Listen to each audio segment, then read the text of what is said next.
분과 이렇게 한번 인사할 텐데요. 이렇게 합니다. 하나님의 약속을 굳게 붙잡읍시다. 하나님의 약속을 굳게 붙잡읍시다. 네. 다 인사하셨나요? 네. 오늘 우리가 읽은 이 본문은요. 그래도 교회에서 교회 밥 좀 드신 분들이라면 너무나 잘 알고 있는 유명한 갈렙 이야기입니다. 여호수아의 짝꿍 갈렙이죠. 여호수아가 벌써 이제 오늘 새벽에 16장까지 이르렀는데요. 여호수아를 잠깐 정리해 드리면 1장부터 5장까지는 요단을 건너는 준비였죠. 하나님이 여호수아를 모세가 죽은 후에 종으로 세워서 강하고 담대하라 말씀하시고 여러 가지 일이 있었습니다. 요단을 건너면서.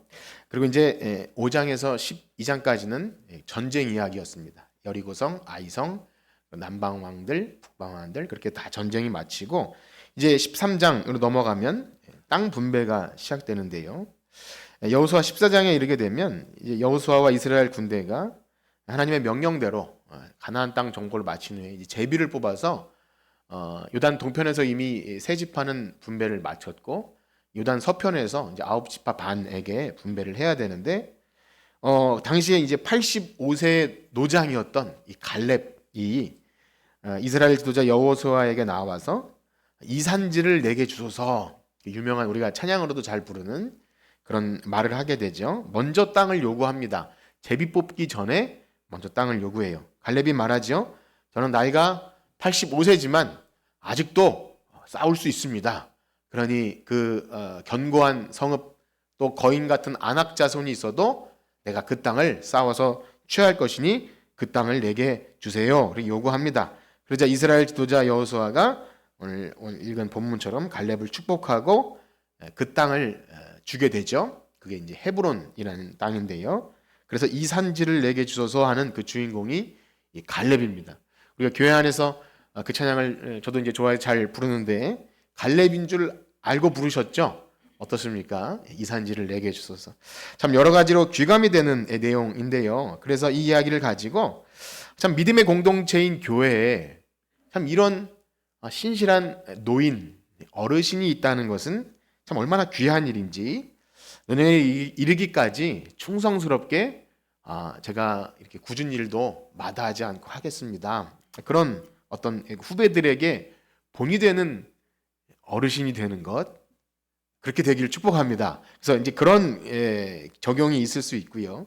그런데 때로는 이 산지를 내게 주소서 이 고백을 가지고 찬양도 하면서 그 땅을 바라는 간구와 어떤 소원 그것을 가지고 이렇게 우리가 적용하는 거죠. 우리가 이 땅에서 바라는 어떠한 소원하는 일들을 투영해서 하나님 원하고 바라고 기도하니까 내게도 주소서. 우리가 아멘 하셨는데 얼마나 귀합니까? 내게 복을 주십시오. 내게도 주소서. 내가 복을 받기 원합니다.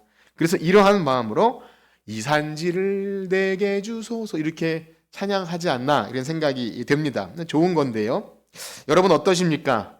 이 찬양 주님이 주신 땅으로 한 걸음씩 나아갈 때에 수많은 적들과 견고한 성이 나를 두렵게 하지만 후렴 부분에서 이 산지를 내게 주소서 마음이 뭉클해지면서 뭔가 내가 원하는 것을 하나님께서 이루어 주실 것 같은 그러한 기대와 소망을 가지고 여러분은 뭐 그렇게 하신지 모르겠지만 저도 그럴 때도 있었고 이제 그렇게 부르게 되는데요. 저는 이 찬양을 생각하면 좀 잊지 못하는 어떤 상황, 어떤 추억이 있습니다. 누가 이 찬양을 부른 적이 있는데 옛날에 이제 제가 청년부로 있던 때에 우리 교회에는 제 동갑 청년이 딱 3명 있었습니다. 남자 청년 저를 포함해서 2명, 여자 청년이 1명 있었는데 중고등학교 때부터 같이 이제 신앙생활 했기 때문에 같이 자랐는데 그러니 교회 안에 남자 청년 2명, 여자 청년 1명이니까 얼마나 또 긴장감이 있습니까? 과연 뭐 어떻게 좀 연결이 되지 않을까 하는 그런 긴장감 속에서 이렇게 열심히 청년 생활하는데 이런 얘기들은 좀 재밌죠. 그런데 어느 날 갑자기 청천벽력 같은 그 피아노 치는 자매가 결혼을 하겠다고 이렇게 남 신랑감을 데려왔을 때 저는 친구와 함께 적지 않은 충격과 배신감을 느낀 적이 있습니다. 그 배우자 될 청년이 군인이었는데요. 우리 교회 오면 이 소천하신 원로 목사님 항상 특송을 시키지 않습니까? 특송을 했는데 그 찬양이 바로 이 산지를 내게 주소서. 그건 잊을 수가 없어요. 왜냐하면 그때 저 친구는 군인이고 용감하고 씩씩해서 저 자매를 취하는구나 뭐 이런 생각을 하고 그랬던 부끄러운 고백을 합니다. 저희는 이제 친구와 함께 직장도 변변치 않고 학생에 돈도 없어서 용기도 없었는데 저는 용감하고 씩씩한 군인은 저 자매를 취하는구나 이런 생각을 했었습니다. 그런데 우리 기독교 신앙을 가지고 이 땅을 살아가면서 우리 성경 말씀의 어떤 문구나 찬양을 가지고 내게 복을 주소서 이 산지를 주소서 하는 그런 갈망함 참 좋은데요. 우리는 어쩔 수 없이 우리의 결핍의 상황, 그리고 내가 이루고자 하는 소망을 투영해서 나에게 적용을 하죠. 금방 점프해서 하나님은 내가 이런 소원을 가지고 기도하면 약속을 지키실 거야. 나 혼자 약속해놓고 그 약속을 지키심을 바라고 기도할 때가 있지 않나 싶습니다. 물론 하나님께서 들어주시기도 하겠지만 당연히 나의 필요가 없는 것이나 하나님 뜻이 아니라면 안 들어줄 수도 있는데 그렇게 들어주시면 역시 여호와 이래 하나님은 내 편이야 이렇게 하기도 하다가 문제는 이루어지지 않으면 문제가 발생하죠. 신앙이 좋으면 아직 때가 되지 않아서 이루어지지 않았을 거야 라고 스스로 해석하기도 하지만 또 때로는 난 기도 안 들어주시는 것 같아 하나님 안 계신 것 같아 라고 금방 단정 짓기도 합니다. 그러니까 내 마음대로 해석하고 내 마음대로 이해하는 그런 것이죠. 어떻습니까? 제가 드리는 말씀 좀 공감이 되십니까? 어떠신지 모르겠어요. 안타깝게도 우리는 사실 처음부터 이 갈렙 이야기, 이 산지를 내게 주소서 하는 이 성경이 말하는 본문이 말하는 원래 뜻은 좀 이해하지 못하고 그 가운데 이 산지를 내게 주소서를 내 방식대로 해석하다 보니 결국 배가 산으로 가는 그러한 일이 있지 않나 싶은 것입니다. 그렇습니다. 기독교에서는 복이 굉장히 많이 나오죠.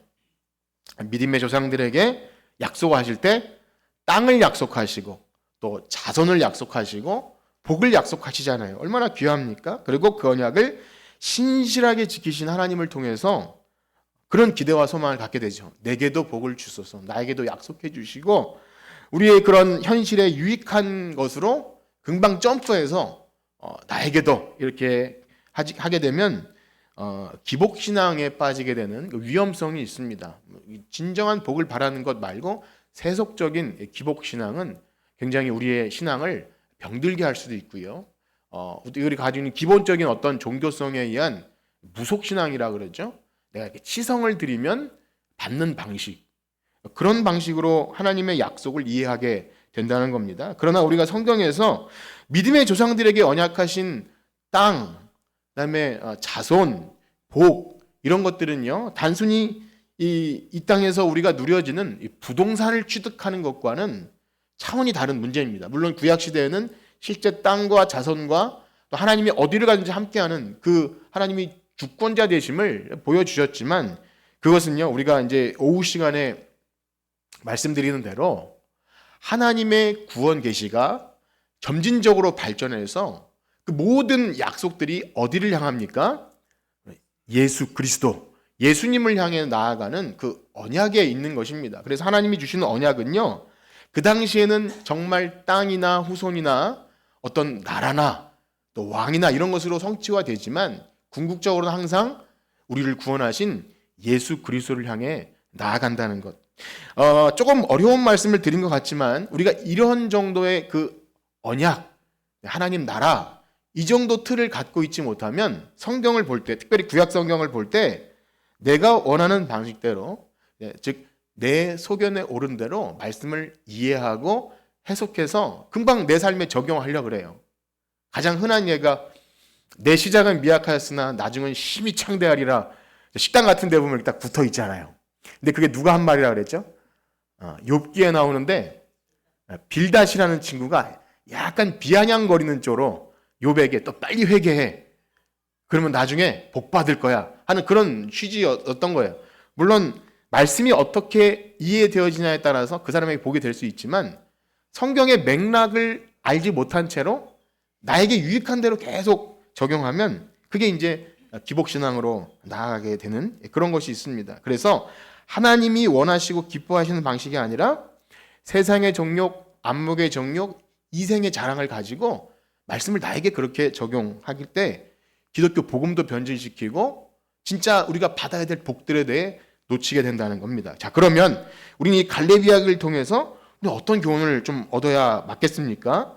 우리 아까 전에 읽지 않았는데요. 6절에서 9절까지를 한번 교독하도록 하겠습니다. 14장 6절에서 9절입니다. 제가 먼저 읽겠습니다.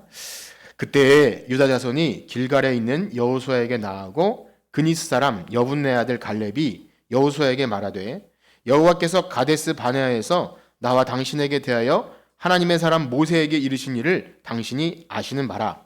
나이 40세의 여호와의 종 모세가 나를 보내어 이 땅을 정탐하게 하였으므로 내가 성실한 마음으로 그에게 보고 나와 함께 올라갔던 내 형제들은 백성의 간담을 높게 하였으나 나는 내 하나님 여호와께 충성하였으므로 그날에 모세가 맹세하여 내가 내 하나님 여호와께 충성하였으니 내 발로 밟는 땅은 영원히 너와 내 자손의 아멘.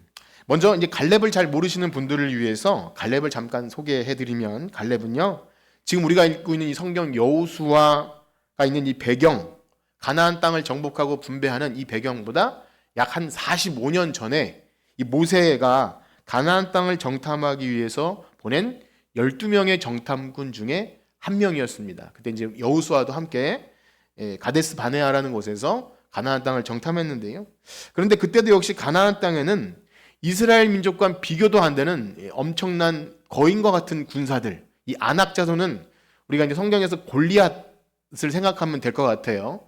거의 거인이죠. 오늘날 한 3m 되는 왜 거인 농구 선수나 이런 F1 그 격투기 선수처럼 엄청 용사입니다. 그런 거인들이 왔다 갔다 해요.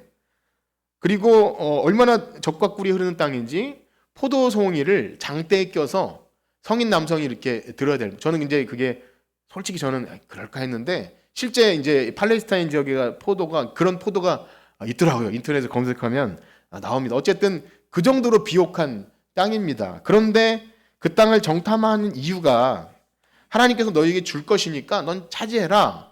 그렇게 했는데 이스라엘 백성이 약간 두려웠던 거예요. 그래도 우리가 탐색은 해야 되지 않겠습니까? 그렇게 사실 좀 불신의 마음을 가지고 요청하니까 모세가 그래 그러면 한번 해보자 하고 12지파 대표를 뽑아서 보낸 겁니다. 그러니까 이 정탐 자체가 하나님 모시기에는 사실 불신앙의 요소가 있는 거예요. 그러니 그 결과가 어떻게 됩니까? 여호수아와 갈렙 두 사람을 제외한 10명의 정탐꾼들은 어떻게 보고하죠? 우린 이제 죽었습니다. 하나님이 우리를 죽이시려고 여기 보낸 것 같습니다. 그들과 비교하니까 우리는 메뚜기입니다. 메뚜기. 우리는 이제 통곡하면서 우리는 이제 다 망했습니다. 그럽니다. 10명의 정탐꾼들의 보고를 들은 이스라엘 백성은 덩달아서 맞다고 우리는 이제 망했다고 원망하면서 막 대성통곡이 벌어진 거예요. 얼마나 모세가 속상합니까?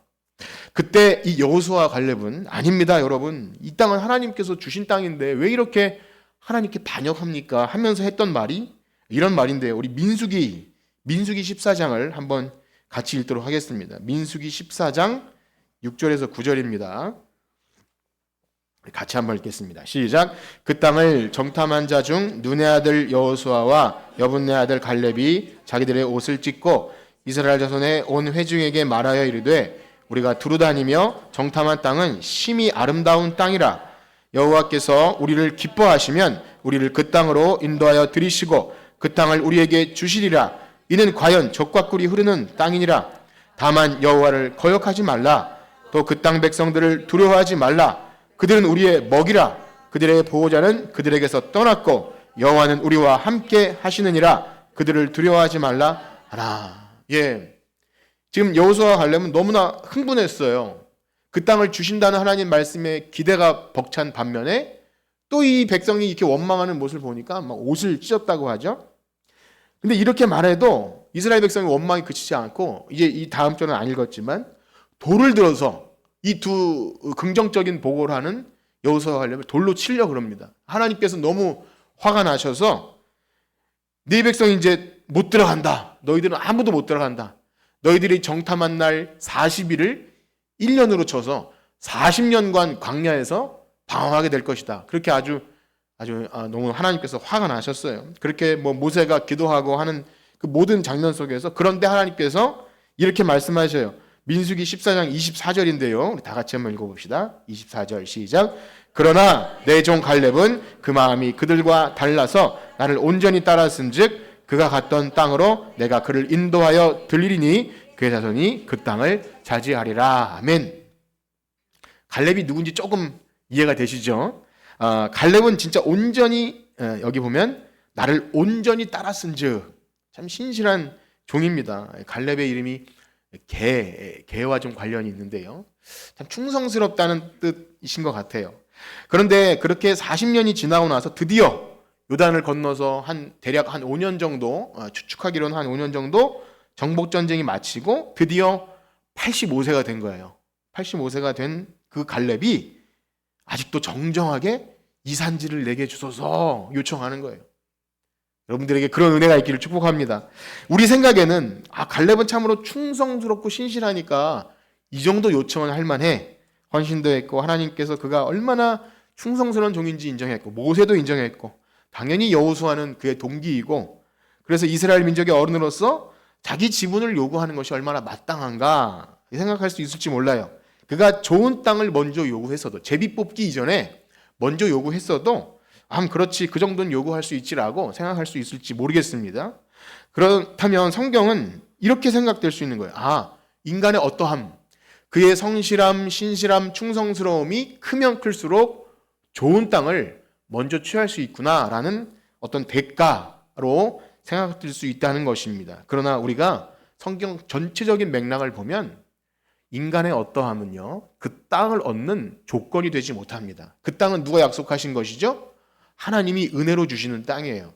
이거 우리가 분명히 알아야 합니다. 은혜로 주신 땅을 믿고 바라는 자의 어떠함을 알게 되는 거지, 그가 그 땅을 얻는 조건으로서의 신실함을 결코 말하지 않습니다. 그래서 우스운 예로, 제가 어릴 때 이제 교회 안에서 이런 말을 많이 들었는데, 그전 다 아는 내용이에요. 충성하고 헌신하면 천국에서 금멸류관 받고 좋은 집 받고. 그런데 만약에 여러분 잘 들으세요. 대충 예배 신앙생활 대충 하고 또 그러면 그 옛날에 그 집사님이 썼던 말이 너무 기억이 나요. 학고방 집을 주신다고. 학고방 아세요, 여러분? 학고방 주시고 개털모자 준다. 깜짝 놀라서 주일 안 빼먹고 뭐 이렇게 신앙생활 하는 것 아니겠습니까? 뭐 주일학교 때는 그 얘기, 그러면 안 되지. 주일 빼먹으면 천국 가는 사다리 하나 빠지지. 이렇게 충성스럽게 하는 것 있어요. 그게 뭐 나쁘다 좋다기보다 어릴 때는 그런 걸 가질 수 있는데, 그런데요, 잘 생각해 보면 그렇게 그 생각 속에 내가 이렇게 열심히 노력하면 좋은 상 받는구나.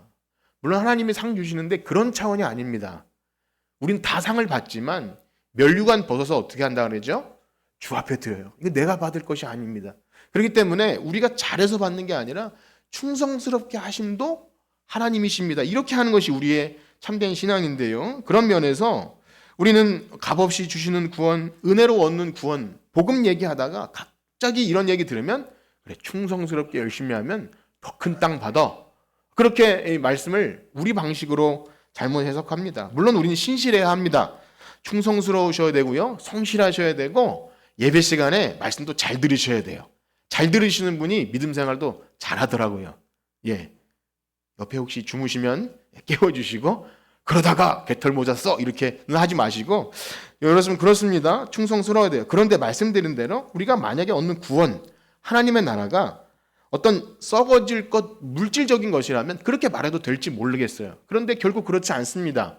여기서 말하는 땅, 또 복, 자손 이런 것들은요, 단순히 이 땅에 썩어질 것을 전부로 말하지 않고 하나님이 아브라함 같은 믿음의 조상들에게 주신 이 땅과 후손 복, 서두에 말씀드린 처럼 이것은요, 바라고 믿고 기다리는 자에게 주시는 영원한 하나님 나라.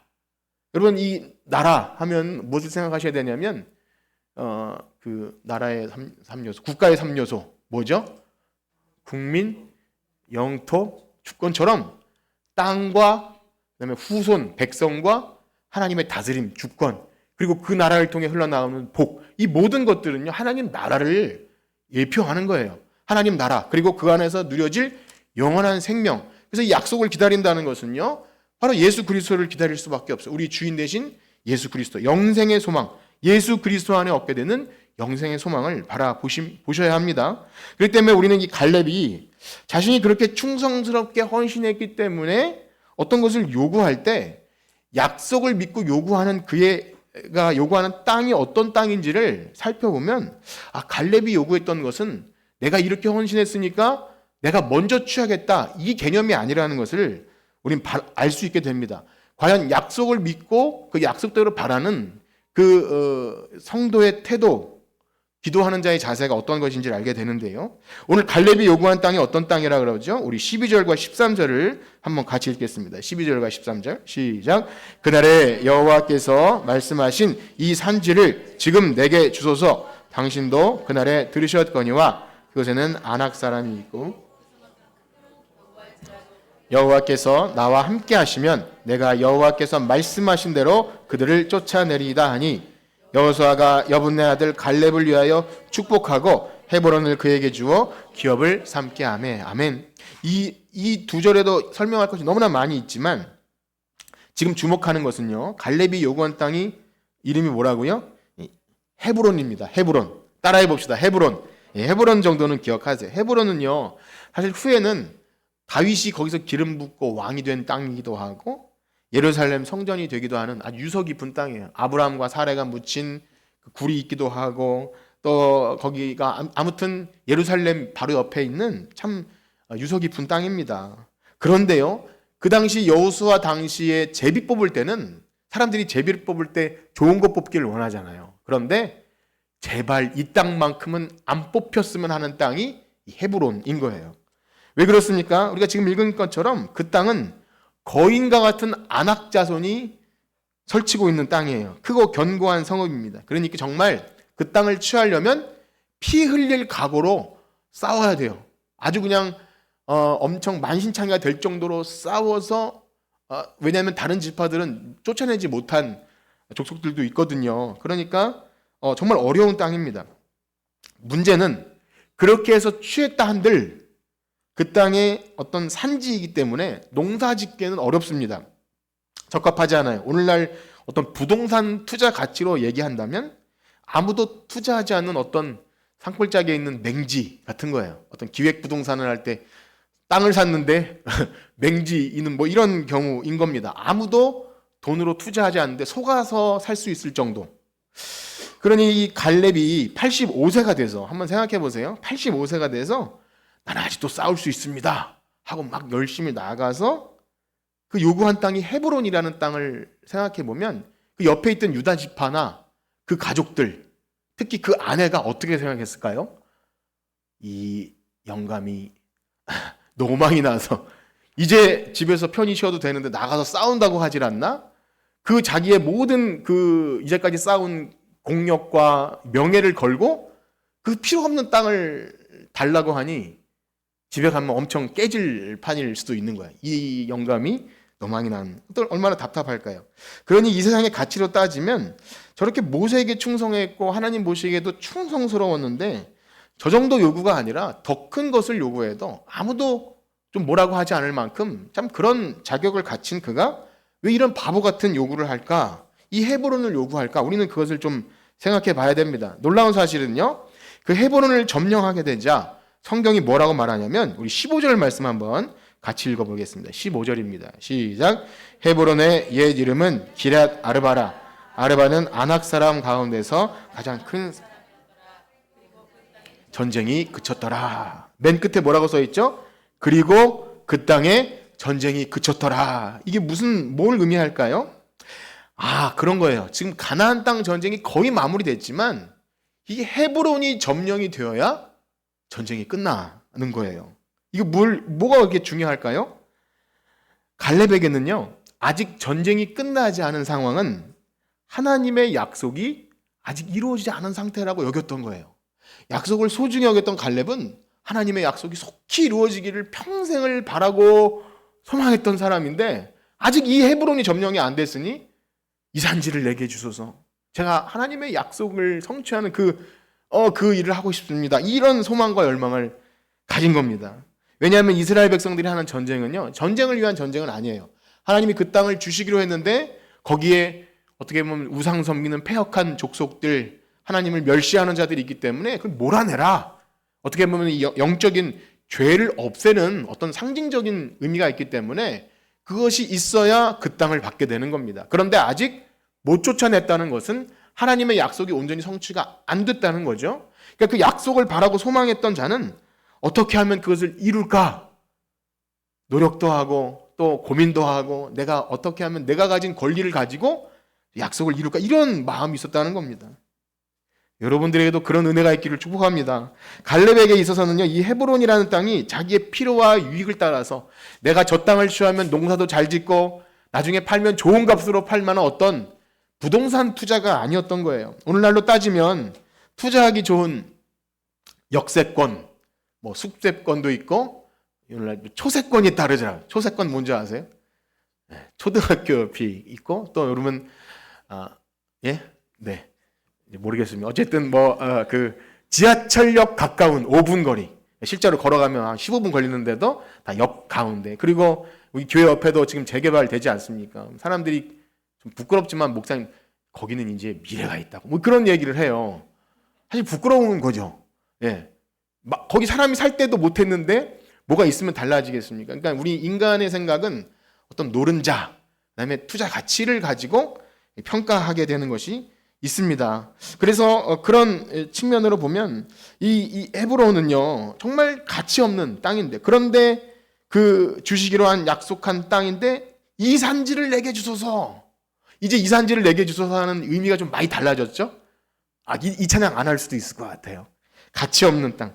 왜 그 땅을 요구한 겁니까? 하나님이 가나안 약속이 성취되려면 저 헤브론 땅을 취해야 합니다. 이 땅이 별로 좋지도 않고 전쟁하기 어려운 악조건이라도 저는 할 수 있습니다. 하나님 약속을 성취되길 간절히 소망합니다. 주님 다시 오실 때를 기다리는 그런 마음을 가지고 요구하는 거죠.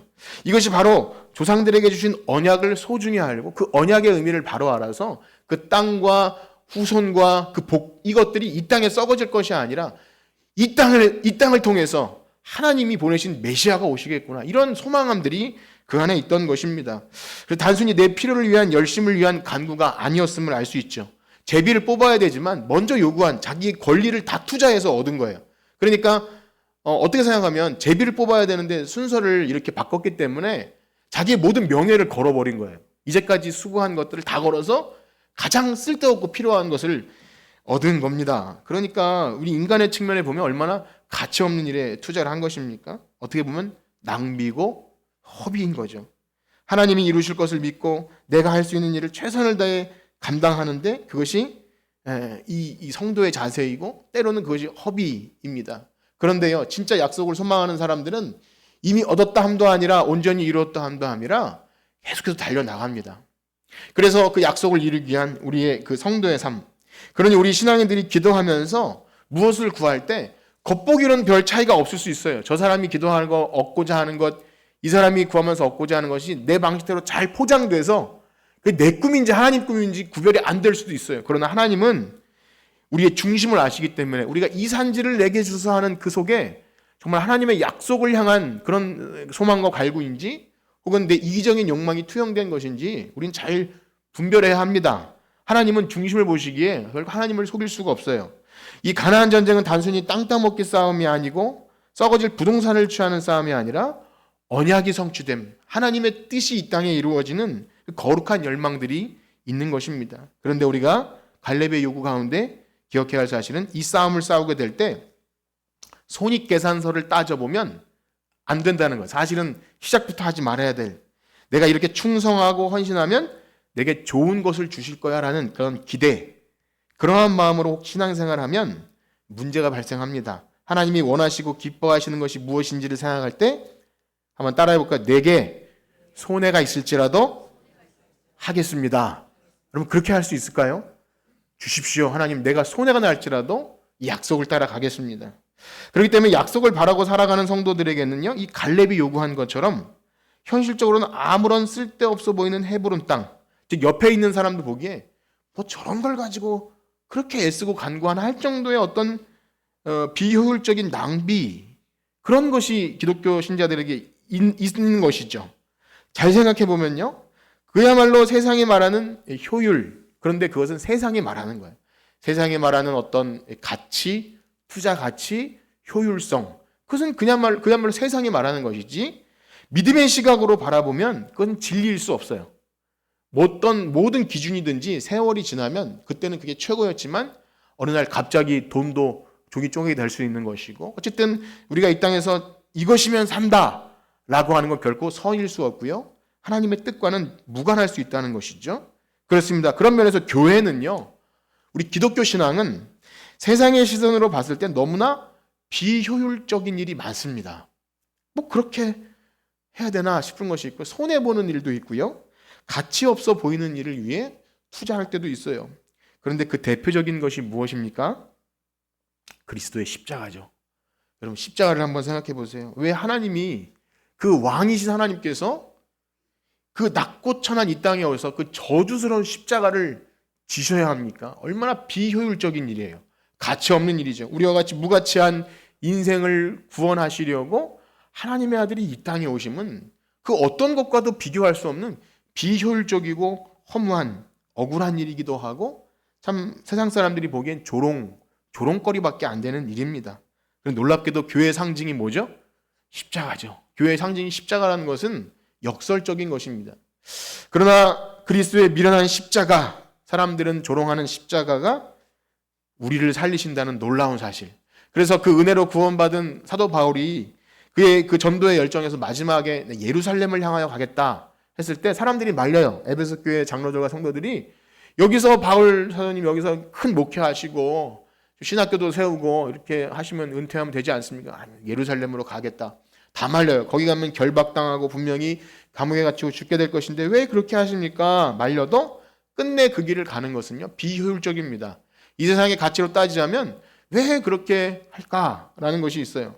여러분 생각해 보세요. 우리나라 이 복음이 들어오기 위해서 이 조선말 참 폐허 같은 이 땅에 그 서양의 젊은 지식인들이, 의사나 참 박사 이런 사람들이 복음을 들고 들어올 때 들어오기만 해도 며칠 살지도 못하고 죽어요. 풍토병 이질에 걸려서 죽는 이 땅에 가족들을 데리고 들어와요. 애들도 죽고 아내도 죽고 남편도 죽어서 저 양화대교 그 건너 양화진 성교 무덤에 보면 애기들 무덤이 이렇게 있어요. 선교사들이 이 땅에 복음 전하러 왔다가 이 환경에 적응하지도 못하고 죽은 거예요. 얼마나 비효율적인 일입니까? 근데 우리가 이렇게 예배드리고 있잖아요. 엄청난 사건 아닙니까?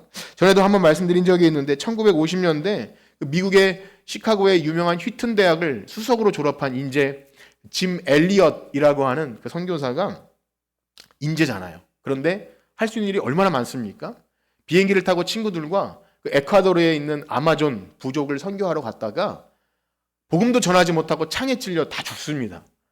근데 그에게는 아내가 있고 딸이 있어요. 그러니까 시카고에서 온 신문사들이 대서특필을 하는데 이 얼마나 낭비인가. 그렇게 신문 일면에 이 휘튼 대학을 졸업한 인재들이 아마존 가서 죽었다고 하니까 이 얼마나 이 미친 낭비인가 이렇게 말했어요. 그러니까 그 부인이 아닙니다. 이것은 절대 불필요한 낭비가 아니라 내 남편은 이 일을 위해서 평생 준비했습니다. 그래서 그 아내가 나중에 이제 간호 훈련을 받고 그 5년 뒤에 그 남편이 죽은 땅에 들어가서 복음을 전했을 때 그 부족이 변화되어 복음을 듣고 교회가 세워지는 놀라운 역사가 있는 것 아니겠습니까? 이 십자가의 비효율이 언제나 우리 방식으로 계산되지 않는 그것이 있다는 겁니다. 그래서 기독교 복음은 세상의 효율과 가치로 따지면 할 수 있는 일이 아무것도 없어요.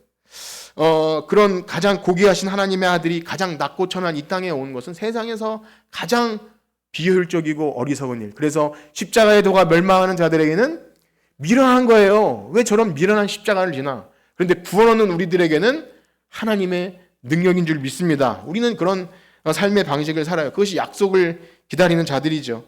사실상 교회는요, 그러한 허비를 합니다. 사랑의 수고를 해요. 뭐 이런 일을 하나 싶은 것들이 많아요. 약속을 바라고 믿으면서 기도하면서 이 산지를 내게 주소서 하는 일들이 많이 있어요. 알고 보면 뭐 그리 대단해 보이지도 않습니다. 우리가 필리핀 선교를 준비하면서 뭐 비행기표를 마련하고 직장인들은 휴가를 내고 최근에는 그 제주항공 때문에 두려움도 있고 뭐 그런 달란트 시장을 준비하려면 한 1년 동안 어떤 물건들을 마련해서 미리 택배로 보냅니다. 택배비만 해도 한 박스에 11만 원이에요. 저도 돈이 굉장히 돈 좋아하는 사람인데 이걸 하면서 차라리 이 돈 모아서 선교학원 보내는 게 낫지 않을까 이런 생각도 하게 됩니다. 효율을 따지자면 안 가는 게 더 나을 수도 있어요. 그런데 현지인들은 한국 사람들이 오는 것을 그렇게 좋아하고 선교사님들이 힘이 나요. 힘이 나. 그래서 가는 거예요. 이게 왜 그렇습니까? 우리가 뭐 대단한 일을 하는 거 아니라 땅끝까지 이르러 내 증이 되라. 내가 너와 영원히 함께하리라. 그 조건은 복음을 들고 나가는 선교 현장에서 가장 극명하게 경험하게 하셨다고 하시니 그렇게 약속을 믿고 나가는 것인 줄 믿습니다. 혹 어려운 문제가 있어도 시험이 있어도 우리가 그것을 하는 것은 효율적인 일을 하는 것이 아니라 약속을 믿고 하는 거예요.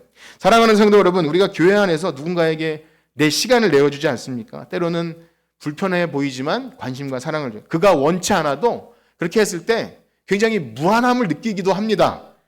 그래서 내가 왜 저러나 싶을 정도의 사랑의 허비를 하게 되는 일이 있어요. 낮아질 수밖에 없죠. 누군가 굽신거린다는 것은 우리의 정서에 맞지 않아요. 내가 을이 되는 건 너무나 싫잖아요. 섬김받기 원하지 누군가에게 막 대접하고 인사하고 이런 것은요 백화점 직원들이나 돈 받고 하는 것이지 하기 싫어요. 그런데 이걸 왜 하느냐? 이게 허비하는 거예요. 예수님이 나를 위해서 하신 그 일 때문에 하게 된다. 그런데 놀라운 사실은 이 작은 허비가 하나님 보시기에 가장 귀하고 값진 것인 줄 믿습니다. 주님 앞에서 충성된 갈렙과처럼 약속을 바라는 그 믿음의 소유자. 그렇기 때문에 이 참 어리석어 보이는 일을 하는 것입니다. 그렇습니다. 이제 우리 민족 명절 이 구정 설날이 시작되는데요. 우리가 새해 복 많이 받으세요. 그렇게 인사하고 덕담을 하면서 여러분들 마음속에 어떤 소원함이 있을 거예요. 자녀가 잘 되는 것, 또 어떤 부요함 혹은 올해는 어떤 문제가 해결되는 것. 과연 우리가 구하는 이 모든 것들이 하나님께서 우리에게 이루시고자 하는 그 언약과 관계가 있는지를 항상 고민해 보십시오. 만약 그것이 아니라 그냥 모든 이 땅의 사람들이 썩어질 것들을 바라고 사는 사람들의 소원과 별반 차이가 없다면 우리가 바라고 소원하는 것은 하나님 보시기에 민망한 겁니다. 우리가 뭐 고차원이고 고상한 사람들이 되고자 함이 아니라 한번 따라해볼까요? 우리는 언약 백성입니다. 우리가 언약 백성이라면 그 정도는 하셔야 돼요. 하나님의 나라, 약속, 구원. 사랑하는 성도 여러분, 우리가 언약 백성임을 기억한다면 하나님의 꿈이 나의 비전이 되고 소망이 되어야 할 줄 믿습니다. 바라기는 오늘 85세가 되어도 강건하게 하나님의 뜻을 구하듯이 우리가 그 약속의 소망을 붙들고 주님 내가 여기 있사오니 나를 보내소서 이렇게 간구할 때 여러분들에게 노년이 되어도 건강도 주시고 물질도 주시고 힘과 재능도 주실 줄 믿습니다. 여러분 약하고 피곤하고 무슨 문제가 있다면 하나님께 내가 과연 약속의 소망을 가지고 사는지 생각해 보시고 편안한 길, 안전한 길을 구하기보다 조금 피곤하더라도 이 길을 향해서 열심히 달려나갈 때 이 산지를 주소서 할 때 하나님께서 어디로 가든지 우리와 함께 하시는 놀라운 복과 은혜가 여러분들에게 있으시기를 주님의 이름으로 축복합니다. 우리 기도하겠습니다. 하나님 아버지, 우리는 약속을 따라 살아가는 사람들입니다. 이 땅에 썩어질 것 잠깐 지나갑니다. 푸른 마르고 꽃은 시들고 우리의 육신도 쇠하여질 것입니다. 그러나 약속을 붙드는 자는 결코 망하지 않습니다. 우리를 어디로 가는지 함께 하시고 우리가 바라보는 영원한 나라 예수 그리스도의 십자가를 인해서 우리가 바라보는 그 나라는 영원하고 쇠하지 않고 썩지 않은 나라입니다. 그러므로 우리는 오늘도 허비합니다. 예수님이 우리를 위해 허비하셨듯이 우리가 그러한 삶을 살아갈 때 우리를 붙들어 주셔서 세상 사람들 보기에 미련하다 할지라도 그 일을 통해서 한 영혼이 돌아온다면 천하보다 귀한 한 영혼인 줄 믿고 하나님 나라 백성됨을 귀하게 여기고 감사히 여기며 살아갈 수 있는 우리 모두가 되게 하여 주시옵소서. 감사하며 예수님의 이름으로 기도드립니다. 아멘. 우리 찬송 353장 들으시면서 봉헌 축복하겠습니다.